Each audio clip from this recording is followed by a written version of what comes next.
It's big. It's bold. Incredibly camp.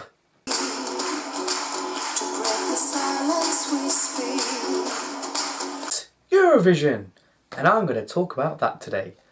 That's how it goes. Why TV? So Eurovision happened last week. It was very big, very bold, and very fabulous. And this guy won it.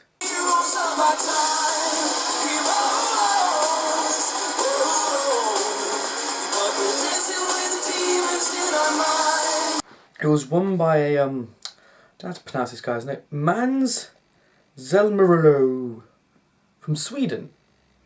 And yeah, it was okay, I guess, you know, but I mean, it was very visually appealing. That's one thing I found in Europe. They love visuals. It's not so much about the song a lot of the times. It's a lot of it's about the visual itself, and that's what they seem to like. They go crazy over a nice visual. So I'm just putting my iPad to one side. Okay, and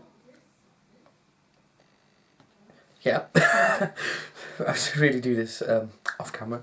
But yeah, the Eurovision Song Contest was very nice to watch. It was in good old Vienna, which was won by this little lady.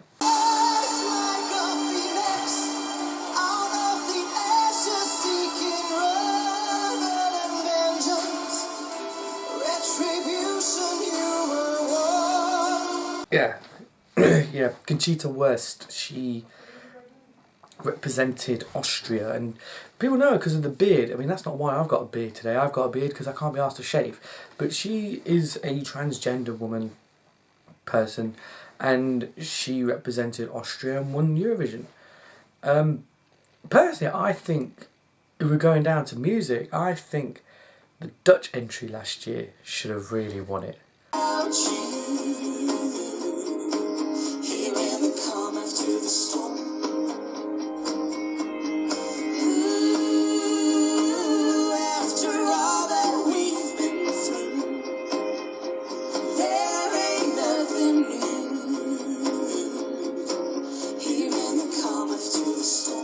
But that's just me.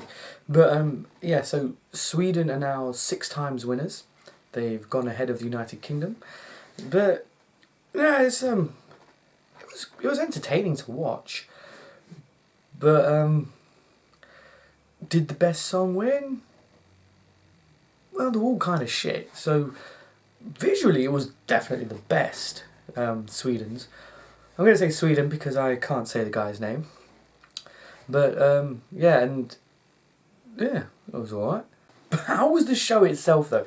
There was run by these 3 hosts, I forget their name, but they were so shit.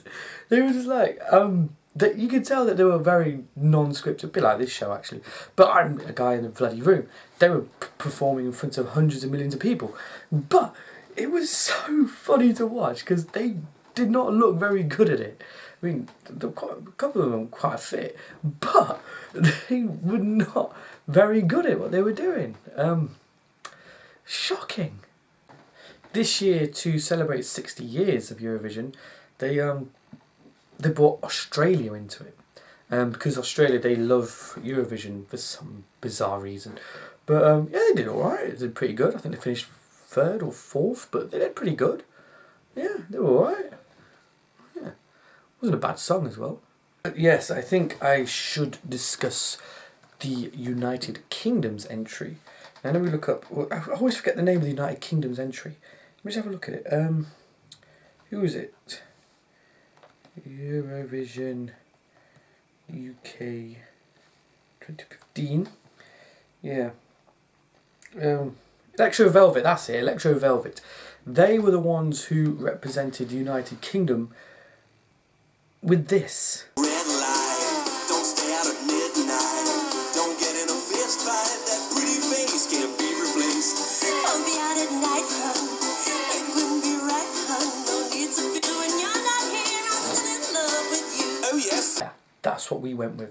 I'll come back to the United Kingdom in a moment because there's a massive discussion that needs to be had over that. But yeah, it's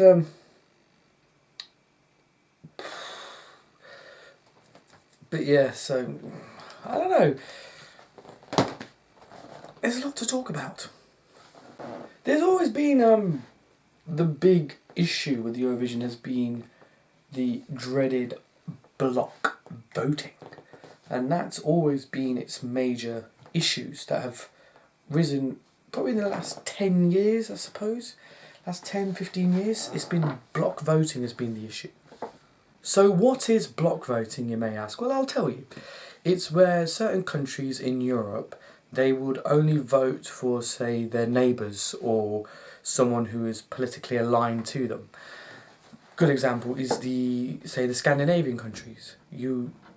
Because the highest number of points you can give a country is 12 points. And the Scandinavian countries, Sweden, Norway, Denmark, those three will always give each other 12 points, regardless of the song. 12 points. Eastern European countries are more or less the same. Russia will always give 12 points to Ukraine, same vice versa, and all the other ones like Azerbaijan and that, like, they'll all give Russia 12 points because they're shit scared of them. Cyprus and Greece, they would always traditionally give each other 12 points, vice versa, either way. Germany in the past has given 12 points to Greece quite a lot. So that's how it's played out, and a lot of countries like, say, the United Kingdom, France, and so on, they kind of are left out of all that, so they tend to be the ones who suffer the backlash of all of that. And because of block voting, that's why you sometimes end up getting acts like this that would end up winning the competition.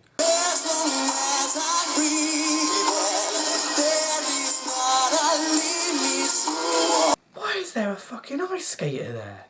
So yeah, and then it was becoming a point where the Western European countries, like, say, the United Kingdom, Ireland, France, Spain, Portugal as well, they didn't have a chance of winning. They had no chance at all to get any points. So in the end, they just started throwing in novelty acts because they knew they weren't going to win it because of block voting. I mean, it's a real shame that that's what happened, but you could see why, because, you know, if you know you're not going to win, why would you want to take it seriously? You know, I mean, the UK used to take it very seriously back in the day, but not so much now because of that. However, this year there was a few pulling rank. You know, there's a few countries that you thought would have given the full 12 points to Russia, didn't. So the block voting thing might be dying out. Fingers crossed it does, and we vote for the music, not for the country next time. There was this hilarious moment though. It's like the Russian act during the whole voting bit was actually winning at one point, and I think it was Conchita went over and interviewed her and said, "Oh, how do you feel?" And then the Russian girl started, I'll show you.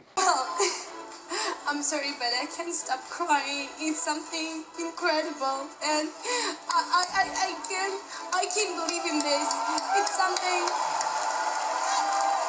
I want to say hi to my mom and my son, who is over there. And then Sweden won, and Russia lost. So I wanted them then to go back to her and say, "So how do you feel now?" It would have been brilliant, but they didn't. So it shows, don't jump the gun. Don't jump the gun. So I said I was going to talk about the UK act, so I guess I should. Electro Velvet, they were the ones who represented us at Eurovision. The song wasn't too bad, but it was a jazz kind of song. I think one major issue with the UK acts has always been that this is of recent years. The best that the UK have done recently, since winning it in '97, the best that UK have done was they finished third. I think that's in 2002 or something. They finished third, which was pretty good going. It was good going, but since then they just haven't done it. You know, just after that there was Gemini, who who got the famous nil point. But since then, I mean, personally, I think a major issue with the UK acts has been that we would always send an act over that hasn't been representative of the UK charts. Now, we're looking at this, Electro Velvet, they were a jazz act. Yeah, they were a jazz act. But, if I get my trusty iPad here, loving the case, if I look at the UK top 40, if I go on there, just click on it, UK top 40, okay, and let's see who is actually, what is the most popular music here in the UK at the moment. So, number one is OMI with a Cheerleader. You know, in case you don't know the song, you know, this is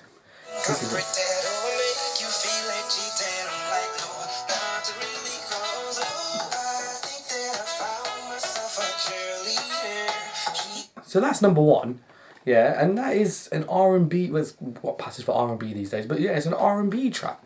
You know, I mean, we look at number two, you know, Wiz Khalifa, See You Again. Again! Didn't mean to get jinxed up there. Again, that is not jazz. It's not a jazz act. I mean, Electro Velvet ain't even here. You know, I mean, let's go a bit further down. You know, I mean, look, you got jazz, you got UK here is all R&B. You know, Lunch Monkey Lewis. This is probably the nearest thing to it. It's number 3.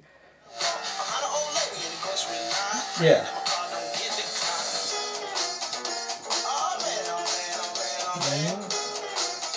But again, very rarely there. But it's not. It's very different. It's not like a 1920s sound that what Electro Velvet were doing. If we scroll a bit further down, you know, we've got, you know, Galantees, you know, Runaway here. It's number 6. Yeah. Number 6 in the charts. And again, there's no jazz there. There's no jazz at all here. You know, let's find a good English act. There we go, James Bay, Hold Back the River. You know.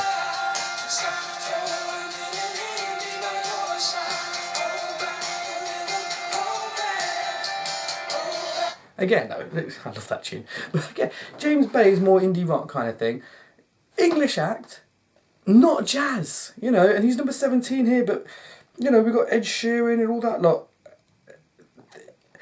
Again, the UK have sent an act that was not representative of the charts here. So I think there is going to be a little bit of a resentment there from other countries, looking at why are UK sending this when it has nothing to do with their charts. Obviously they don't take it seriously, but if they're not going to take it seriously, we're not going to take them seriously. I mean, recently we had who we had represent us recent years. We had Bonnie Tyler a few years ago, and Engelbert Humperdinck. Engelbert Humperdinck, Engelbert, Leicester boy, so got to represent. But again, what has he done that represents the UK charts recently? Nothing. Same with Bonnie Tyler. And the reason why these other acts in Europe, in Eurovision, win is because these are tracks that are being played every day in Europe.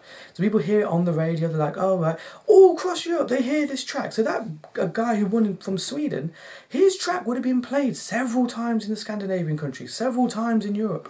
So they would have heard this track a lot of times, and then they would have been like, this is good, we're going to vote for this because we know it.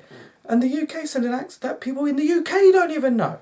So why would you do that? That's just silly. I mean, yes, we could put it down to block voting, say that's the reason why the UK doesn't win. Yes, block voting does happen, but we can't just blame that. I think, just send a good act there next time. And send an act that represents the UK charts. Like, look, James Bay would be good. I mean, personally, I do believe the UK will win again. We will win it again.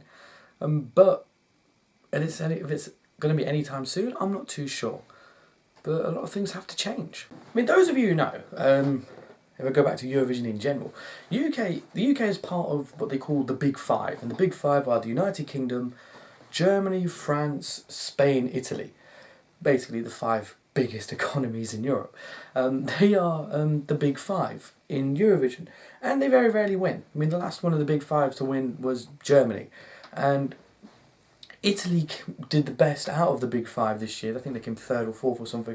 Did very well, but the rest of them did really bad, really badly. I mean, Germany got no points. That's a joke. Germany got nothing. But even worse than that was Austria. Austria, the home country, finished on 0. 0. Not very good contest for German-speaking countries. Austria and Germany both finished on no points. And France didn't do much better, and neither did the UK. And Spain did okay, but Italy did the best out of the Big Five. But it was, you know... But I think it's sad that a country like, say, Ireland, who've won the competition 7 times, and this year struggled, didn't even qualify for the final. I mean, it shows Ireland are now kind of left out of the Eurovision party in many ways because they don't fit into that area of what is Eurovision. A shame, really, because in the 90s they dominated, but now they just haven't won it for so long, and now they're even struggling just to qualify for the final. And it's a real shame to see a country that was once the dominant force. You know, they were your Real Madrid, they were your Barcelona, your Chelseas, your Arsenals. That's who they were in Eurovision, and now, you know, they're struggling just to get into the top flight. So my thoughts on Eurovision in general. I always love watching it. I think it's fun to watch. Everyone should have a little watch of it. It's so entertaining. It's ridiculous. But, you know, if they got rid of all the politics and stuff like that, it would be great. It would be really good. But that ain't going to go anytime soon.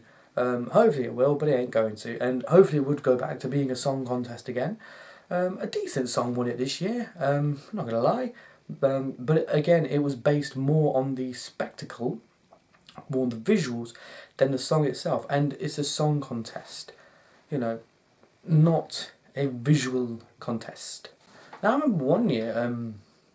the last year that Germany won it, which was in 2010. It was an okay song, but best song I think was the Belgian one. So much more to life. Tell me that I got it wrong. Tell me everything will be okay before I fall. Tell me they'll play my song. Tell me they'll sing the words I sing. And when darkness falls, all of the stars will sing. Just me and my guitar. But it didn't win. No, you know, the best song doesn't always win. You know, that could be in any contest, but it seems to be in Eurovision it happens a lot more than any other competition. But I'll keep watching it, you know. Yeah. Okay, yeah, anyway, thanks for watching. Yes, it's been a while since I've posted a video up. It's been probably about over a month, maybe 2 months now. Basically, the issue was my laptop had played up and I didn't get around to fixing it. But now it's fixed and I can start editing again and get more videos posted up. So I want to do this more often than I do now. So thanks for watching. Make sure you subscribe and okay, bye-bye. Swipe View TV.